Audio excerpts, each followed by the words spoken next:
sikap hidup seseorang dibentuk oleh keyakinan yang dimilikinya.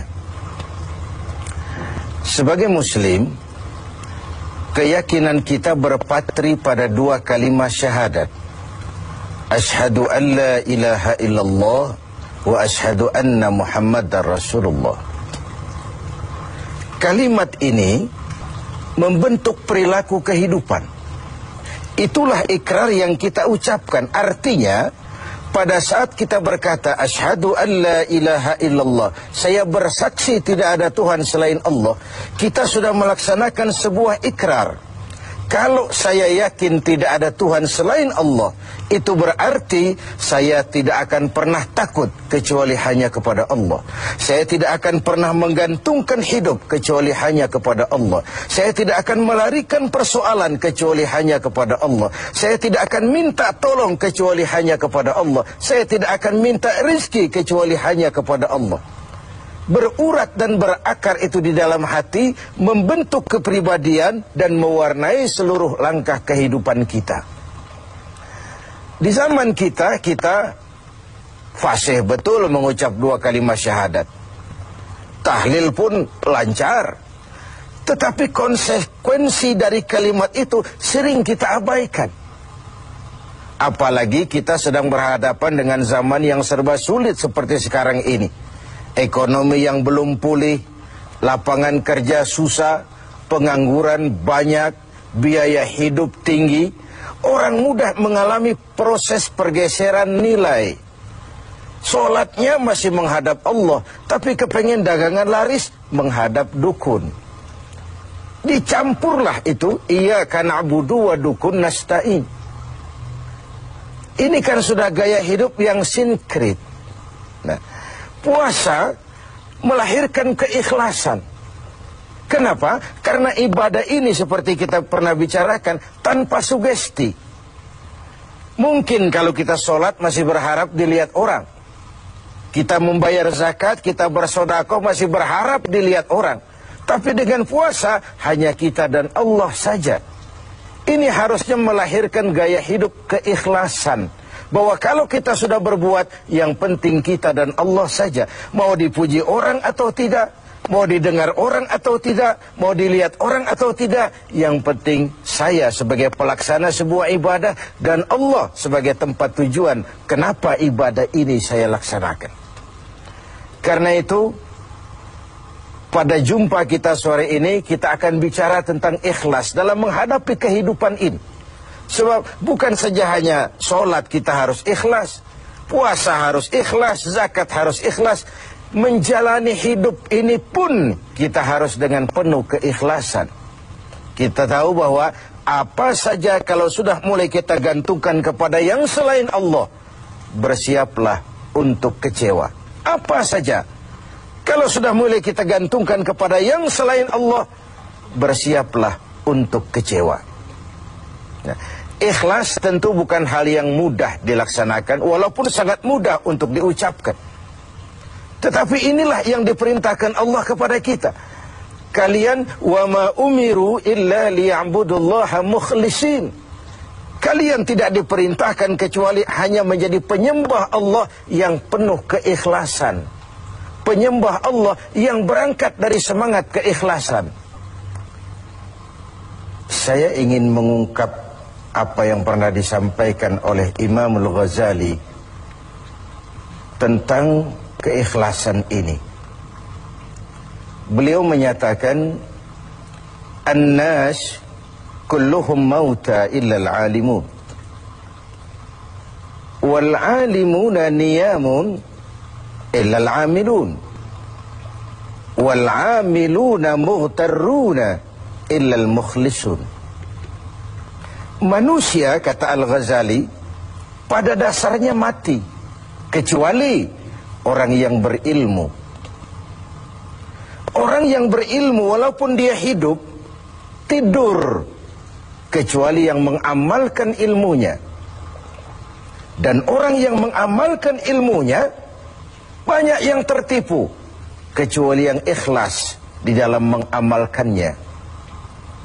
Begitulah dalam kehidupan ini. Manusia pada dasarnya mati kecuali orang yang berilmu. Tidak banyak yang bisa dilakukan tanpa ilmu. Ilmulah yang membuat manusia itu hidup, bergerak, berbuat, berkembang, tumbuh menjadi lebih maju. Ilmu dalam sebuah ungkapan lama membuat hidup jadi mudah. Seni membuat hidup jadi indah. Dan agama membuat hidup jadi terarah. Dengan ilmu hidup jadi mudah. Apa yang hari ini terjadi di benua lain, hari ini juga kita tahu dari kamar kita. Dari kamar kita bahkan kita bisa ngobrol ke luar negeri. Itu kemudahan yang terjadi karena faktor ilmu. Dahulu tahun 50-an, orang kita kalau pergi haji ke Mekah 6 bulan. Kita sudah lupa dia baru pulang 6 bulan. Yang ada cuma kapal laut, sementara Mekah Madinah unta. Sekarang orang berhaji cukup 1 bulan. Kemajuan ilmu yang menciptakan Boeing memotong waktu 5 bulan. Ruang dan waktu sudah bukan masalah. Manusia mati kecuali yang berilmu. Orang yang berilmu, walaupun dia hidup, tidur kecuali yang mengamalkan ilmunya itu. Nah, orang yang mengamalkan ilmunya banyak yang tertipu. Merasa sudah banyak karyanya, sudah banyak ibadahnya, sudah banyak kebaikannya.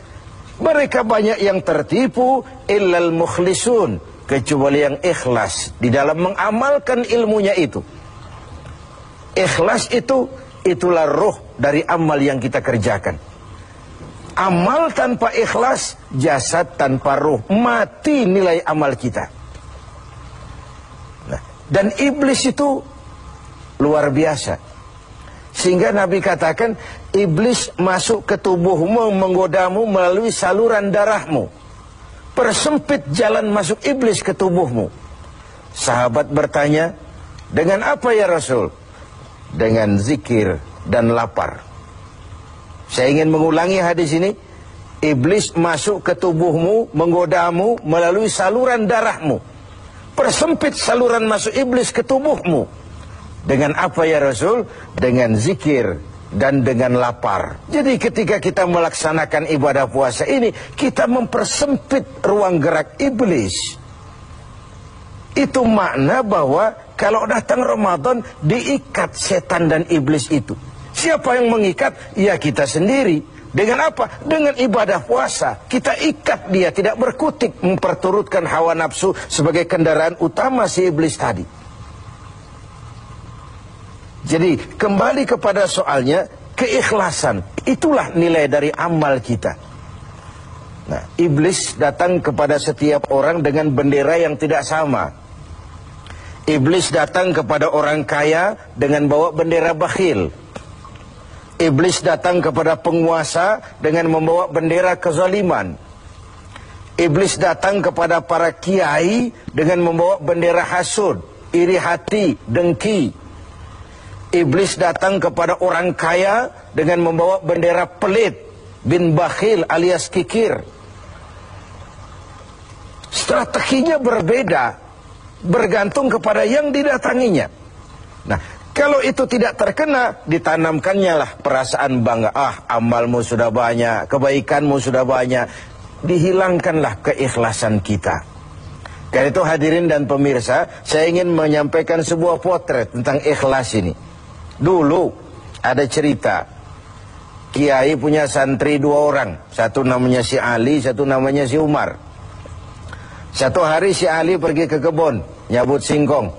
Singkong tercabut, Ali melihat, ah ini singkong bagus sekali. Kalau dihadiahkan kepada Pak Kiai, senang hati beliau. Ah, tabarukan, cari berkah. Berangkat ke rumah Kiai bawa singkong. Sampai di rumah Kiai, Assalamualaikum Pak Kiai. Waalaikumsalam. Ada apa? Dari kebun Pak Kiai, saya jabut singkong, bagus sekali, saya ingat sama Kiai. Doakan saya Kiai. Oh, bawa masuk ke dapur, Li.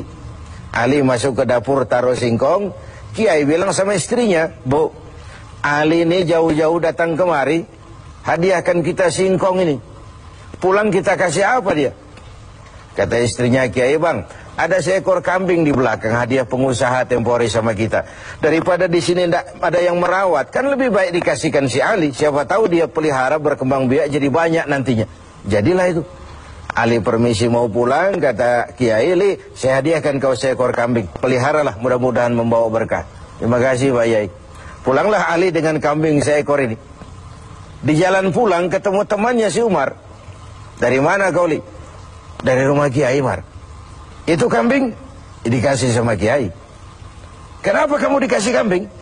"Enggak tahu, saya datang cuman bawa singkong ke rumah Kiai, pulang dikasih kambing." Si Umar nih otak dagangnya jalan. Kalau Ali saja bawa singkong dikasih kambing, bagaimana kalau saya bawa duren? Jadi mampirlah si Umar ke pasar beli duren 3 buah, dibawalah ke rumah Kiai. "Kiai, assalamualaikum." "Ada apa, Mar?" "Duren Kiai, ikhlas karena Allah, ikhlas Kiai, silakan." "Oh, bawa masuk ke dapur, Mar." Umar taruh singkong taruh duren di dapur. Kiai bilang lagi sama istrinya, "Bu, Umar ini datang bawa duren lebih banyak dari yang dibawa si Ali. Kita kasih apa dia pulang?" Kata istrinya Kiai, "Abang nih kambing seekor pun sudah dikasih Ali, Bang. Sudah nggak ada apa-apa lagi di rumah." "Gitu ya?" "Iya." "Jadi macam mana?" Kata istrinya Kiai, "Begini sajalah, Bang. Ali tadi kan datang bawa singkong. Lalu Umar nih daripada pulang tangan kosong, sudah singkong Ali saja kasihin si Umar." Begitu. "Iyalah." Ya jadilah. Umar permisi mau pamit pulang, kata Kiai, "Mar, ada singkong, kamu bawa pulang lah, saya hadiahkan sama kamu, rebus, mudah-mudahan bawa berkah buat kamu." Pulanglah si Ali bawa singkong nih kan. Jadi ini sebuah potret betapa si Ali yang ikhlas bawa singkong dapat kambing. Umar nih yang punya target bawa duren 3, pulang dapat singkong. Nah, jadi ini sebuah cerita bahwa apa saja kalau sudah kita mulai bukan karena Allah, bersiaplah untuk kecewa. Itu dulu, barangkali adik-adik ada yang akan mengajukan pertanyaan. Silakan. Assalamualaikum warahmatullahi wabarakatuh. Salam. Pak Kiai, ada yang ingin saya tanyakan berkenaan dengan ikhlas. Pertanyaannya, bagaimana contoh orang yang ikhlas dalam berbuat? Ya, contoh orang yang ikhlas dalam berbuat. Saya ingin menyampaikan sebuah cerita saja, tapi agak vulgar. Tapi ini agak mendekati ya. Orang yang ikhlas dalam berbuat itu, mohon maaf, barangkali agak mirip-mirip orang yang buang air besar. Ini saudara-saudara kalau pagi buang air besar ikhlas enggak? Ikhlas kan? Apa pernah ditengok-tengok? Enggak pernah. Apa pernah berharap balik lagi? Juga enggak. Walaupun malam habis makan enak, makan sate, buahnya anggur, apel, besok pagi dibuang ikhlas. Enggak begitu jatuh terus ditengokin, jangan-jangan satenya ini. Enggak, sudah ikhlas, kurelakan di kau pergi. Begitu kira-kira contoh orang yang ikhlas dalam berbuat. Ini maaf ya, contohnya agak vulgar, tapi saya pikir itu yang agak mendekati. Kalau sudah berbuat ya sudah diikhlaskan saja, dilepas, karena ikhlas itu kan artinya selamat, selamat dari noda, selamat dari kepentingan yang selain Allah, bersih dari kepentingan yang selain Allah. Nah itu yang kita inginkan dalam berbuat.